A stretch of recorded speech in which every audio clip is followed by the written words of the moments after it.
सुरुवातीला एक महत्त्वाची बातमी। महाराष्ट्रातील 12 किल्ल्यांना जागतिक यादीत स्थान देण्यात आलेले आहे। शिवरायांचे 12 किल्ले युनेस्कोच्या वारसा यादीत समाविष्ट झाले। त्यातील महाराष्ट्रातील 11 किल्ल्यांना युनेस्कोचं नामांकन मिळाले। रायगड, राजगड, प्रतापगड, शिवनेरीचा यात समावेश आहे। तामिळनाडूमधील जिंजी किल्ल्याला देखील युनेस्कोच्या यादीत स्थान मिळालेलं आहे। याबाबत अधिक माहिती घेऊया आमचे प्रतिनिधी राकेश गुडेकर यांच्याकडून। राकेश, काय अधिक माहिती? हेमाली, महाराष्ट्राच्या दृष्टीने आणि देशाच्या दृष्टीने खरंच ही एक अभिमानास्पद गोष्ट आहे, कारण छत्रपती शिवाजी महाराजांच्या पदस्पर्शाने पावन झालेल्या गड किल्ल्यांचा समावेश जो आहे तो युनेस्कोच्या जागतिक वारसा स्थळांच्या यादीत करण्यात आलेला आहे। देशभरातील एकूण 12 किल्ल्यांना युनेस्कोचं नामांकन मिळालेलं आहे। पॅरिसमध्ये याची आता थोड्या वेळापूर्वीच घोषणा झालेली आहे। महाराष्ट्रातील जवळपास 11 किल्ल्यांना युनेस्कोचं नामांकन मिळालेलं आहे। रत्नागिरी जिल्ह्यातील दापोलीतल्या सुवर्णदुर्ग किल्ल्याचा यामध्ये समावेश आहे, तर सिंधुदुर्गातील विजयदुर्ग आणि सिंधुदुर्ग किल्ल्याचा समावेश आहे।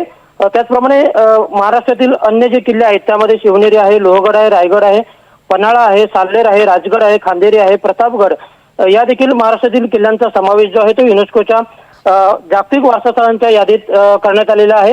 गेल्या वर्षभरापासून यासाठी प्रयत्न सुरू होते। त्यासाठी अलीकडे त्यासाठी हवाई पाहणी देखील या गड किल्ल्यांची झालेली होती। दापोलीतील सुवर्णदुर्ग किल्ल्याची देखील पाहणी हवाई पाहणी देखील झालेली होती आणि आता या प्रयत्नांना सगळं यश मिळालेलं आहे।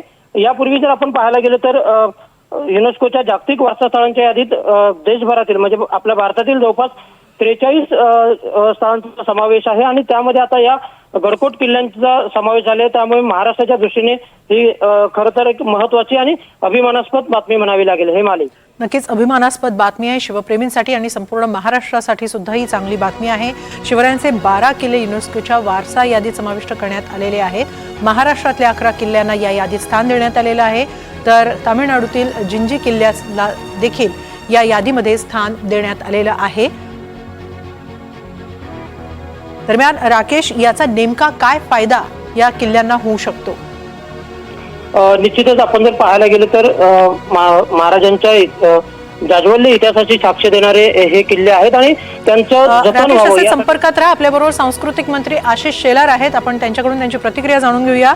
आशिष, जे 11 किल्ल्यांना, महाराष्ट्रातल्या 11 किल्ल्यांना युनेस्कोच्या जागतिक वारसा यादीत स्थान मिळालं आहे, आपली काय प्रतिक्रिया? मला आज खूप आनंद, समाधान आणि अभिमान, महाराष्ट्र सरकार, भारत सरकार, समस्त मराठी माणूस, महाराष्ट्र आणि शिवछत्रपतींवर आमच्या प्रेम करणारा जगातला माणूस याला वाटावा असा क्षण आहे। आपल्याला माहिती आहे गेली वर्ष दीड वर्ष सातत्याने या प्रस्तावाचा पाठपुरावा महाराष्ट्र सरकार आणि केंद्र सरकार म्हणून आपण करत होतो। आपल्याला यश मिळालंय। आपण जाणताच की देशभरातून सर्व राज्यातून एकच प्रस्ताव ASIच्या माध्यमातून वर्ल्ड युनेस्कोला पॅरिसला जातो। आपल्या केंद्र सरकारने, मोदी सरकारने त्यामध्ये आपल्या राज्यातील छत्रपती शिवाजी महाराजांच्या या 11 गड किल्ला आणि 1 किल्ला जिंजीचा या 12 गड किल्ल्यांच्या प्रस्तावाला प्राधान्य दिलं। तो वर्ल्ड युनेस्को मध्ये गेला।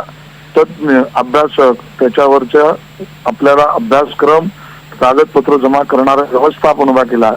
एकदा नाही तर 3दा या सगळ्यांबरोबरच्या बैठका आणि अभ्यास परिपूर्णता आपण त्या ठिकाणी केली। स्वतः मी माननीय मुख्यमंत्री पॅरिसला आणि इथे राजदूतांशी संपर्क केला।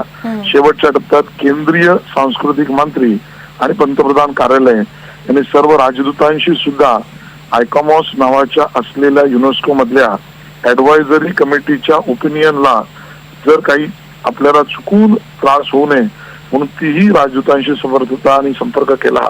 आपल्या सामर्थ्यावर आणि छत्रपती शिवाजी महाराजांच्या नावावर, इतिहासावर आपल्याला यश मिळालं। सर्व अडथळे दूर होऊन आता मराठी माणूस, महाराष्ट्र आणि छत्रपती शिवप्रेमी यांना हा आनंदाचा दिवस आहे। नक्कीच हा सगळ्यांसाठीच आनंदाचा दिवस आहे। मात्र जागतिक वारसा यादीत जेव्हा आपल्या शिवरायांचे किल्ले सामील होतात तेव्हा त्यांचं संवर्धनही तितकंच महत्त्वाचं ठरतं। खूप खूप धन्यवाद आशिषजी, NDTV मराठीकडे ही प्रतिक्रिया आणि ही माहिती दिल्याबद्दल। राकेश, आपल्यालाही धन्यवाद या सगळ्या माहितीसाठी।